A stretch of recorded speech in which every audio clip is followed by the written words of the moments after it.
નમસ્તે વિદ્યાર્થી મિત્રો, ધોરણ 10 વિષય સામાજિક વિજ્ઞાન પાઠ નંબર 1 ભારતનો વારસો. આ પાઠના સ્વાધ્યાયના પ્રશ્નોના જવાબો, તેને યાદ રાખવાની જાદુઈ રીત તથા ઓનલાઈન ટેસ્ટ વિશે આજે આપણે વાત કરીશું. તો શરૂ કરીએ. 1. નીચેના પ્રશ્નોના ઉત્તર સવિસ્તાર લખો. પ્રશ્ન 1. આર્ય અને દ્રવિડ સંસ્કૃતિની વિગતો આપો. જવાબ: આર્યો અથવા આર્ય સંસ્કૃતિ. આર્ય એટલે કે નોર્ડિક પ્રજા અન્ય સમકાલીન પ્રજા કરતાં વધુ વિકસિત હતી. તેઓ આર્ય સંસ્કૃતિ અને સભ્યતાના નિર્માતા હતા.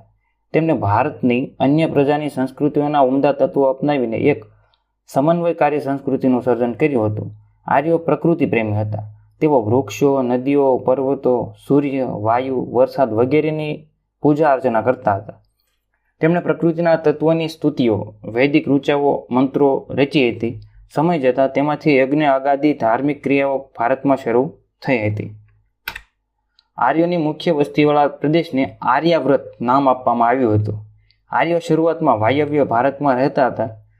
ત્યાં 7 મોટી નદીઓ વહેતી હતી, તેથી તે પ્રદેશને સપ્ત સિંધુ નામ આપવામાં આવ્યું. આર્ય રાજા ભરત કે ભરત જાતિના નામ પરથી આપણો દેશ ભરત ભૂમિ, ભરતખંડ એટલે કે ભારત વર્ષ કે ભારત જેવા નામથી ઓળખવામાં આવ્યો. આર્યોએ ભારતને ભવ્ય અને સમૃદ્ધ સાંસ્કૃતિક વારસો આપ્યો છે. દ્રવિડો અથવા દ્રવિડ સંસ્કૃતિ. દ્રવિડો પાષાણ યુગની સંસ્કૃતિના સીધા વારસદાર અને મોહેન્જો દડોની સિંધુ ખીણની સંસ્કૃતિના સર્જકો મનાય છે.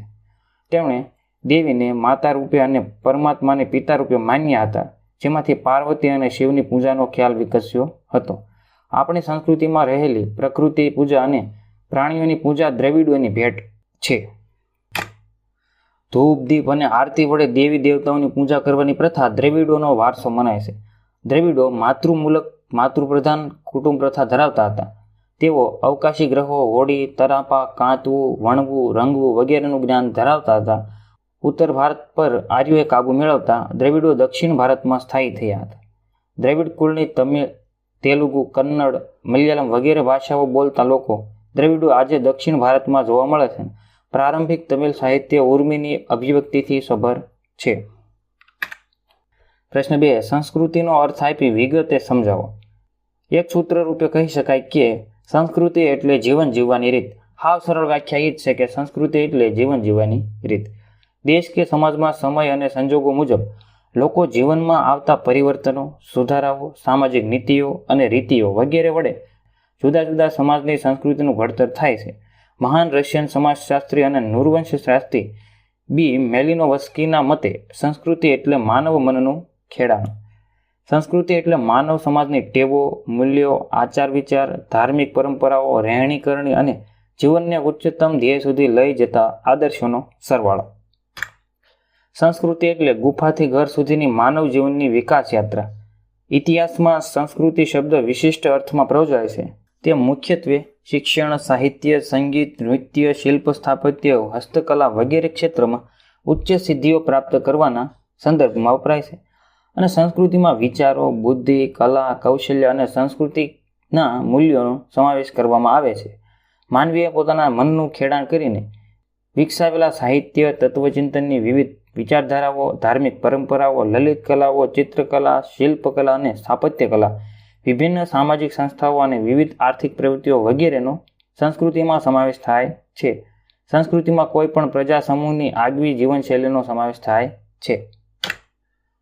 પ્રશ્ન 3. ગુજરાતનો સાંસ્કૃતિક વારસો સવિસ્તાર સમજાવો. 1. ગુજરાતમાં સાંસ્કૃતિક, પૌરાણિક અને પુરાતત્વીય સ્થળો. લોથલ ધોળકા તાલુકો અમદાવાદ જિલ્લામાં આવેલું. રંગપુર લીંબડી તાલુકો સુરેન્દ્રનગર જિલ્લામાં.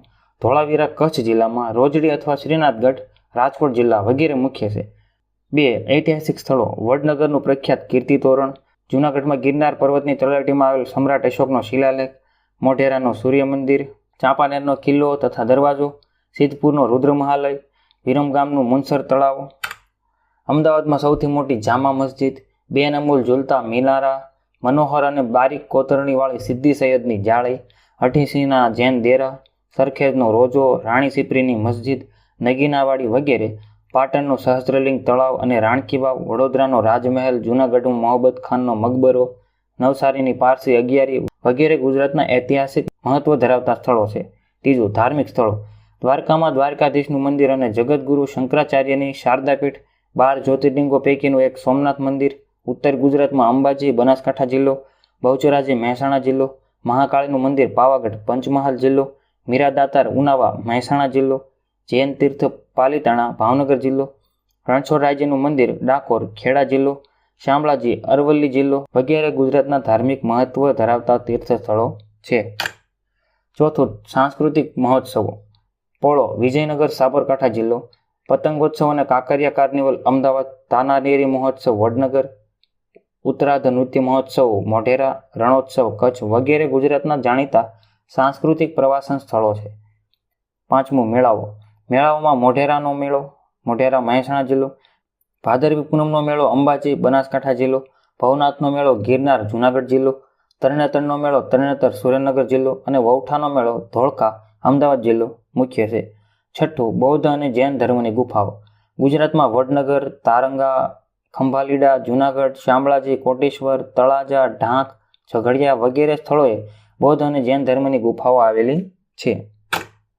પ્રશ્ન 2, નીચેના પ્રશ્નોના ઉત્તર મુદ્દાસર લખો. પ્રશ્ન 1, ભારતીય વારસાના જતન અને સંરક્ષણ અંગે આપણી બંધારણીય ફરજો જણાવો. તો ભાઈ અહીંયા એ બધી વાતો કરવામાં આવી છે જે આપણા પાઠ્યપુસ્તકમાં હોય જ છે. જે આપણો 51 ક નંબરની કલમ છે એની અંદરની જે વાતો છે એ આપી છે. આપણા પાઠ્યપુસ્તક જે રહ્યું એમાં એક પન્નું જે ફેરવી એની પછીનું જે પન્નું આવે મૂળભૂત ફરજો, એ બધી વાતો છે એમાંથી આ વાતો લેવામાં આવેલી છે. તોય પણ આપણે જોવો તો પડશે. તો જવાબ જોઈ નાખીએ. જવાબ, આપણા બંધારણના અનુચ્છેદ 51 ક માં એટલે કે કલમ નંબર 51 ક માં ભારતના નાગરિકની મૂળભૂત ફરજો દર્શાવે છે. તેમાં 6, જ અને ટ એટલે કે 6, 7 અને 9 માં ભારતના ભવ્ય સાંસ્કૃતિક વારસાના જતન માટે નીચેની ફરજોનો સમાવેશ કરવામાં આવ્યો છે. આપણી સમન્વય પામેલી સંસ્કૃતિના સમૃદ્ધ વારસાનું મૂલ્ય સમજીને તેની જાળવણી કરવી, દેશના જંગલો, તળાવો, નદીઓ, સરોવરો તેમજ વન્ય પશુ પક્ષીઓ સહિત કુદરતી પર્યાવરણનું જતન અને સંવર્ધન કરવું, બધા જીવો પ્રત્યે દયા દાખવવી, દેશની જાહેર મિલકતોનું રક્ષણ કરવું અને હિંસાનો ત્યાગ કરવો. આપણા સાંસ્કૃતિક વારસાના પ્રતીક્ષમાં પ્રાચીન સ્મારકો તથા ઐતિહાસિક અને સામાજિક મૂલ્ય અને મહત્વ ધરાવતા સ્થળોને કોઈ એક પણ પ્રકારનું નુકસાન ન પહોંચાડવું અને તેમનું જતન કરવું એ આપણા સૌની ફરજ છે. ભારતના પ્રકૃતિ નિર્મિત રમ્ય ભૂમિ દ્રશ્યોની શુદ્ધતા, પવિત્રતા અને સુંદરતાની જાળવણી કરવી એ આપણા સૌની નૈતિક ફરજ છે. બીજું, પ્રાકૃતિક વારસાનો અર્થ સમજાવી. ભારતના પ્રાકૃતિક વારસામાં સમાવેશ થતી બાબતો જણાવો. જવાબ, પ્રાકૃતિક વારસાનો અર્થ. પ્રાકૃતિક વારસો એટલે પ્રકૃતિ, પર્યાવરણ અને માનવ જીવનની વચ્ચેના અત્યંત નજીકના સંબંધોનું પરિણામ. પ્રાકૃતિક વારસો એ કુદરતની ભેટ છે. ભારતનો પ્રાકૃતિક વારસો વિશિષ્ટ અને વૈવિધ્યસભર છે. પ્રાકૃતિક વારસામાં સમાવેશ થતી બાબતો. ભારતનો પ્રાકૃતિક વારસો વિશિષ્ટ અને વૈવિધ્યતાથી ભરેલો છે. તેમાં નીચેની બાબતોનો સમાવેશ થાય છે. ભારતના પ્રાકૃતિક વારસામાં ઊંચા પર્વતો, જંગલો, ઝરણા, નદીઓ, રણો, સાગરો, વિશાળ ફળદ્રુપ મેદાનો, ખીણ પ્રદેશો, ઋતુઓ, તરુઓ, વેલીઓ, પર્ણો, પુષ્પો, જીવજંતુઓ વગેરે પ્રાકૃતિક વિશિષ્ટતાઓનો સમાવેશ થાય છે. ભારતના ભૂમિ દ્રશ્યોમાં વિવિધ પ્રકારના ખડકો, શિલાઓ, ખનિજો, વનસ્પતિ વગેરેનો સમાવેશ થાય છે. હવામાનમાં થતા પરિવર્તનો પ્રાકૃતિક વારસાને અસર કરે છે. આપણા પ્રાકૃતિક વારસામાં પર્વતો, નદીઓ, વૃક્ષો, પશુઓ તેમજ પ્રકૃતિની શક્તિઓને દૈવી સ્વરૂપ આપવામાં આવ્યું છે. આપણે સૌ પ્રકૃતિના સંતાન છીએ. પ્રકૃતિ આપણા ખોરાક, પાણી, શુદ્ધ વાયુ તેમજ નિવાસસ્થાન જેવી જરૂરિયાતો પૂરી પાડે છે. પીપળો અને વડ જેવા વૃક્ષો તથા તુલસી જેવા છોડને આપણે પવિત્ર માનીએ પૂજા કરીએ છીએ.